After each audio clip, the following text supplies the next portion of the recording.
Sa ngayon, ay punta muna tayo kung saan nga naninirahan ng mga tao.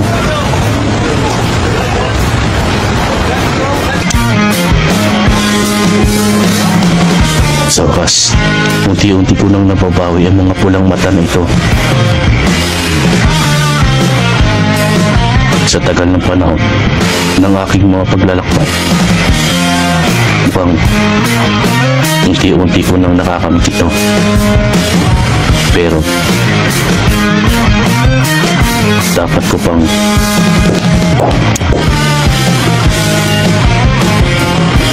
Kurapika, may nakita na at nalaman sa bagong impormasyon na pinapahanap mo. Mas maganda pa nito ay mas malinaw at detalyado ang mababasa mo dito. Ganun ba? Kung totoo nga yan, magandang balita ngayon para sa atin. O paano? Iiwan ko na lang to dito at ikaw na magbasa. Maraming salamat, Terorio. Dahil sa'yo, maraming impormasyon ang nalalaman ko. Di ba magkaibigan tayo? Dapat lang tayo ay magtulungan. Mag-iingat ka sa mga impormasyon na nakakuha mo. Masyadong delikado yun para sa atin. Masyadong delikado yun para sa atin. Alam ko yun, huwag kang mag-alala. Pero ngayon, habang wala pa sila doon, ay kailangan pa natin maghintay. Pakisabi na rin pala kay Hanzo at kay Melody na nagpapasalamat din ako. Makakarating din at naghihintay lang naman sila sa labas.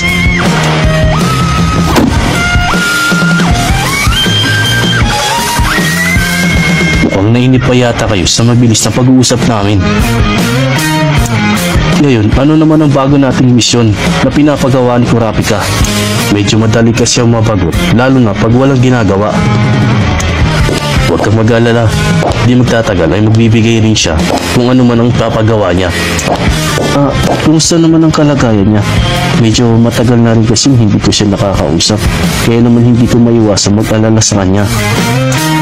Huwag kang mag-alala, ayos na ayos lang siya. Oo nga pala, pinapasabi niya na nagpapasalamat siya sa inyo. Siguro ngayon, pinabasa niya na ang mga impormasyon na nakuha natin. Madagdag ko nga pala, pinag-iingat niya tayo sa mga bawat pagkilos natin sa impormasyon na nakukuha natin.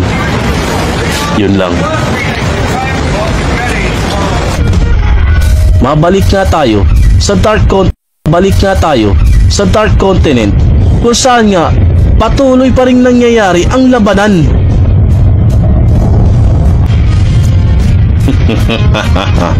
Hindi magtatagal, makukuha ko na rin ang kapangyarang inaasam ko. Hindi siya patas lumaban. Huwag ka nang maging matigas pa, Don Briggs.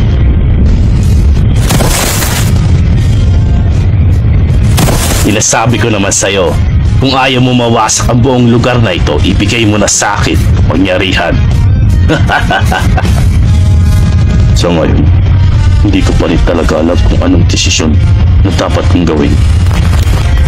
Kung tatapusin ko siya, bago kong magawa yun, ay baka nagamit niya na agad ang pampasabog na itinanim niya. Kung ibibigay ko naman ang kapangyarihan, siguradong magiging masama ang kalalagyan ng mundong ito. Don Briggs, nakapag-desisyon ka na ba? Kung ako sa'yo, hindi ko na patatagalin pa.